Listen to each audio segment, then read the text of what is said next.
नमस्कार। स्वागत है आपका एकायन में। यहाँ पर हम बात करते हैं भगवान बुद्ध और उनकी शिक्षा के बारे में।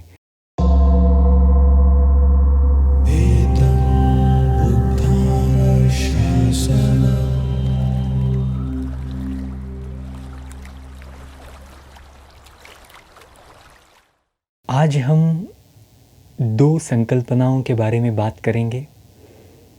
एक मुक्ति की चारों अवस्थाओं के बारे में हम बताएंगे और दूसरा उसी से संलग्न 10 संयोजनों के बारे में बात करेंगे।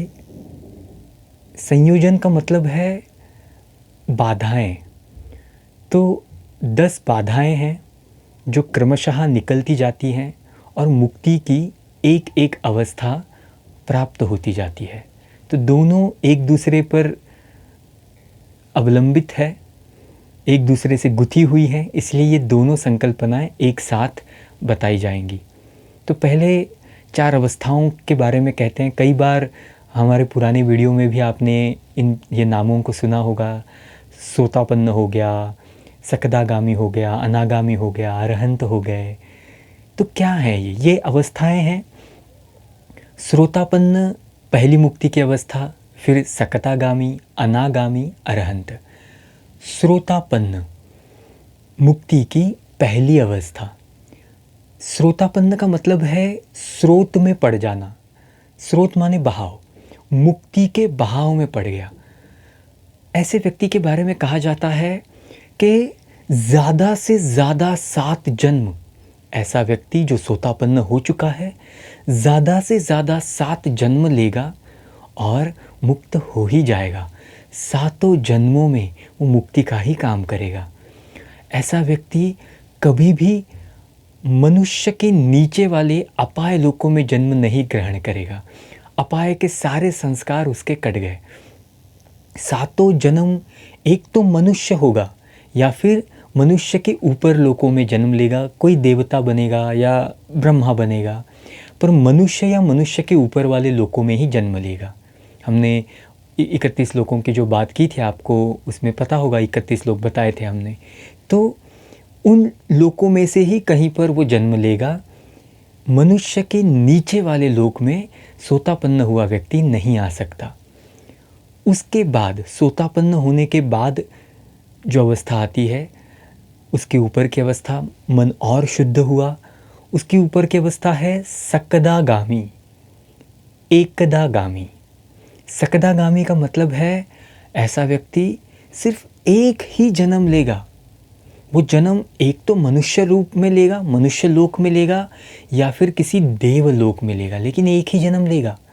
7 जन्मों की बात नहीं, अभी 7 जन्मों की बात कटी। सिर्फ एक जन्म, भले लंबा जन्म हो लेकिन एक ही जन्म, एक जन्म लेगा और फिर निर्वाण का अभ्यास करते करते उसी जन्म में, अगले जन्म में मुक्त हो जाएगा, निर्वाण प्राप्त कर लेगा।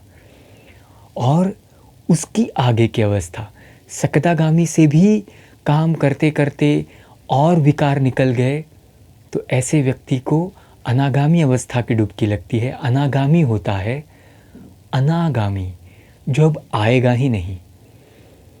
अंग्रेजी में कहा गया है नॉन रिटर्नर, कि ऐसा व्यक्ति मनुष्य लोक में जन्म लेता ही नहीं, ऐसा व्यक्ति देवलोक में भी जन्म नहीं लेता। ऐसा व्यक्ति मात्र ब्रह्मलोक के शुद्धावास निवासों में जन्म लेता है।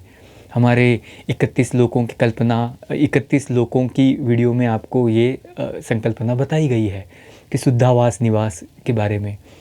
तो सिर्फ शुद्धावास निवास में ऐसा व्यक्ति का जन्म होता है, ऐसे जीव का जन्म होता है।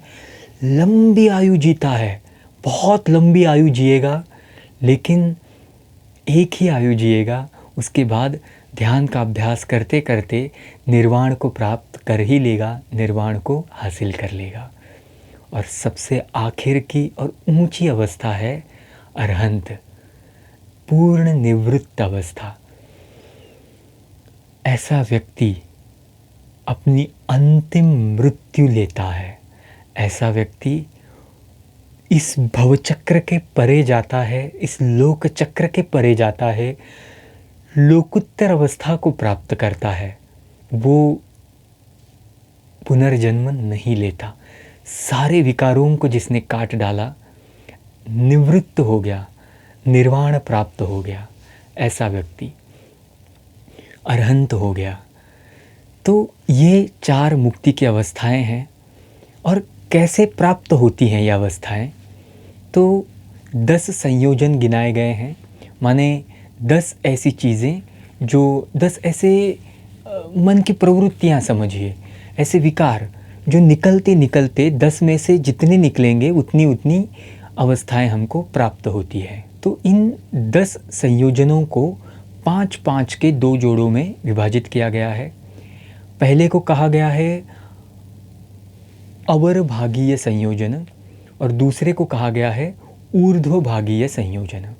तो 5 अवरभागीय, 5 ऊर्ध्वभागीय। अवरभागीय संयोजनों में आता है सक्काय दिट्ठी, विचिकिच्छा, सीलबत्त परामंस, कामछंद और व्यापाद। ये 5 अवरभागीय संयोजन। ऊर्ध्वभागीय संयोजन में आता है रूप रागो, अरूप रागो, मानो, उद्धच्य और अविज्जा। तो ये 10 संयोजन हैं। अब इसको थोड़े में समझते हैं कि क्या है, कैसे है और क्या निकलने से क्या होता है। तो पहला जो संयोजन है सक्काय दिट्ठी, सत्काय दिट्ठी। इस काया को, खुद को मैं मानना, मैं मेरे का भाव होना, अपनापे का भाव होता है, अत्त का भाव होता है कि ये शरीर मेरा है। तो साधना करते करते ऐसे लगने लगता है, अध्यात्म में थोड़ा आगे बढ़ते हुए लगने लगता है, हाँ ये शरीर तो क्या है, ये मेरे उतने बस में नहीं, तो ये मन मेरा है, ऐसे लगने लगता है। तो शरीर का मेरापन, मन का मेरापन, मेरे पने की भावना, कहीं जाकर मेरे में एक अत्त है, एक आत्मा सा है, आत्मा है एक, और जो स्थायी है। मेरा शरीर भले बदलते रहेगा, मैं पुनर्जन्म लेता रहूँगा, लेकिन मेरा जो अत्त है ना वो कायम रहेगा, ये भाव रहता है। तो ये है सक्काय दिट्ठी। वो छूट जाती है, निकल जाती है और समझ में आता है ऐसा कुछ नहीं, मेरे अंदर आत्मा नाम की कोई चीज़ मौजूद ही नहीं, अनात्म का अनुभव करता है। तो थोड़े में भी ये अनुभव कर लिया, अनात्म का अनुभव हो गया, तो ऐसी ये सक्काय दिट्ठी पूरी निकल गई। तो एक निवरण छटा, एक संयोजन छटा, और ऐसे पहले 3 संयोजन जब छटते हैं, सक्काय दिट्ठी, सीलबत्त परामंस और विजिकिच्छा। अब विजिकिच्छा माने क्या? विजिकिच्छा माने शंका। पहला है सक्काय दिट्ठी, दूसरा है विजिकिच्छा। शंका 3 रत्नों के प्रति, बुद्ध के प्रति शंका, धम्म के प्रति शंका, संघ के प्रति शंका, कि क्या बुद्ध होकर भी गए हैं, ये शंका। क्या बुद्ध सच में अरहंत थे, ये शंका। क्या बुद्ध ने सच में ऐसा मार्ग बताया जिससे कोई और सुनकर मुक्त भी हो सकता है, ऐसी शंका। धम्म के प्रति शंका, कि क्या सच में ऐसा कोई विद्या है भी, कि क्या सच में ये प्रकृति के ऐसे नियम हैं, क्या सच में कर्मफल होते हैं, इस प्रकार की शंका। संघ के प्रति शंका, कि क्या आज भी इतने सालों बाद भी बुद्ध के जो शिष्य हैं वो वैसे ही हैं जैसे बुद्ध के समय थे, क्या आज भी कोई अरहंत मौजूद हैं इस दुनिया में। तो इस प्रकार संघ के प्रति शंका, धम्म के प्रति, बुद्ध के प्रति, तो यूँ शंकाएं आती रहती है। इसे विजिकिच्छा कहा गया। जब ये शंकाएं पूरी तरह छूट जाएं तो ये एक संयोजन कट गया। और तीसरा है सीलबत्त परामंसो, शील, व्रत, परामंश। कोई सा भी शील, माने एक शीलों का पालन हम करते ही हैं, बड़ा आवश्यक है शीलों का पालन, लेकिन सिर्फ शील का ही पालन करना, शील पालन से ही मुक्ति मिल जाए, ऐसी धारणा में लगे रहना, मतलब शील की आसक्ति होना। व्रत भी एक अच्छी बात होती है। व्रत माने अधिष्ठान लेते हैं हम कि मैं ये करूँगा, तो ये व्रत लिया गया कि ये मैं करूँगा, लेकिन पूरा उस व्रत में ही लगे रहे, व्रत से ही आसक्ति हो गई, शील से ही आसक्ति हो गई, तो ये एक संयोजन है, उसे काटना आवश्यक है। परामंस, परामंस मतलब किसी बड़े व्यक्ति का आशीर्वाद प्राप्त करूँगा, किसी बड़े व्यक्ति की चरण सेवा करूँगा, उसी से मुझे निर्वाण प्राप्त होगा, उसी से मुझे मुक्ति प्राप्त होगी, तो नहीं। तो जिसके मन में ये भाव है कि मैं माला फेरूंगा उससे मुक्ति प्राप्त हो जाएगी, ये व्रत उपवास करूंगा, ये नारियल हार फूल चढ़ाऊंगा, इससे मुक्ति नहीं प्राप्त हुआ करती। तो इनसे निकलना है। तो ये पहले 3 संयोजन जिसके कटे, सोतापन्न की डुबकी तब लग जाती है। सक्काय दिट्ठी कटनी चाहिए, विजिकिच्छा कटनी चाहिए, शीलवत्त परामंस ये कटना चाहिए। ये 3 जिसके कट जाते हैं वो व्यक्ति सोतापन्न कहलाता है।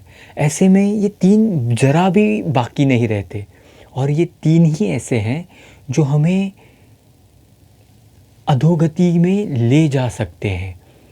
तो ये 3 कटे तो अधोगति के सारे संस्कार कटे।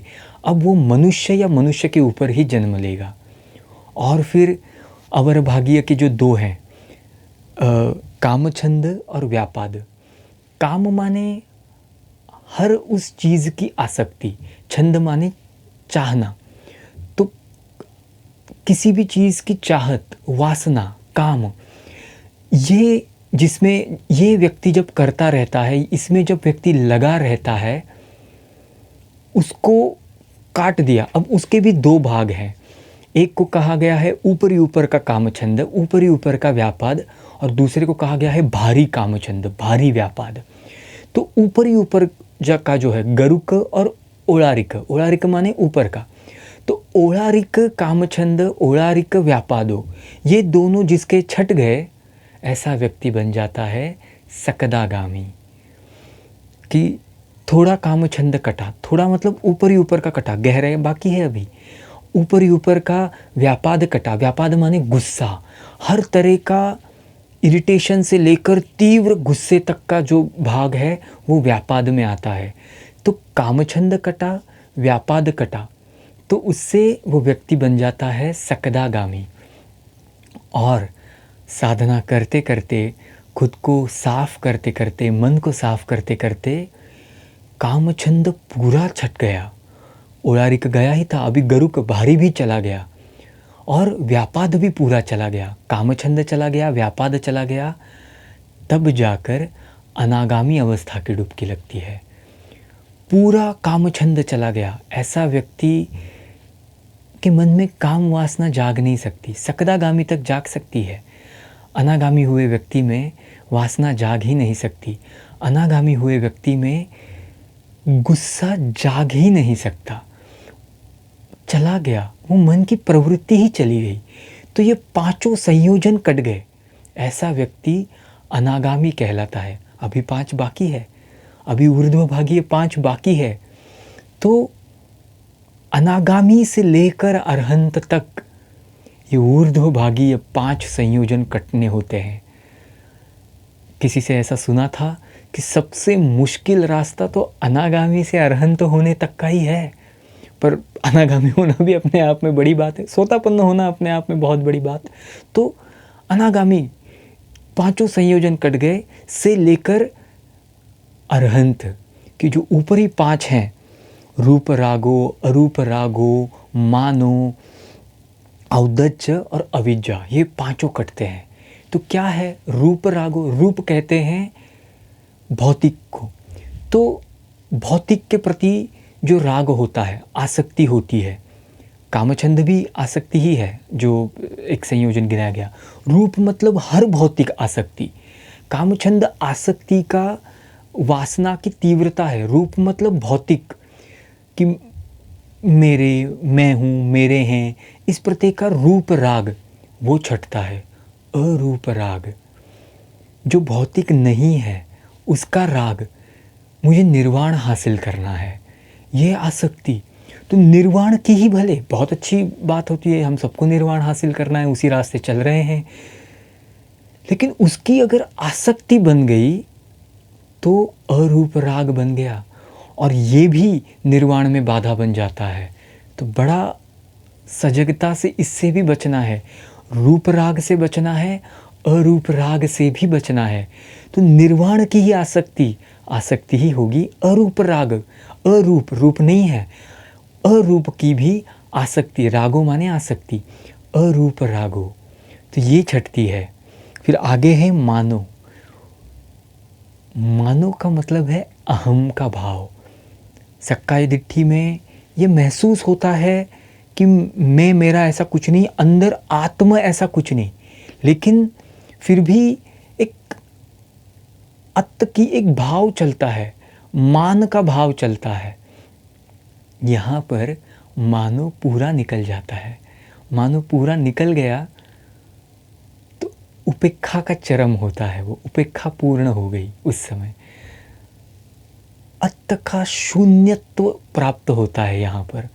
तो मानो अहम का भाव, पूरा अहम निकल जाता है उस व्यक्ति का।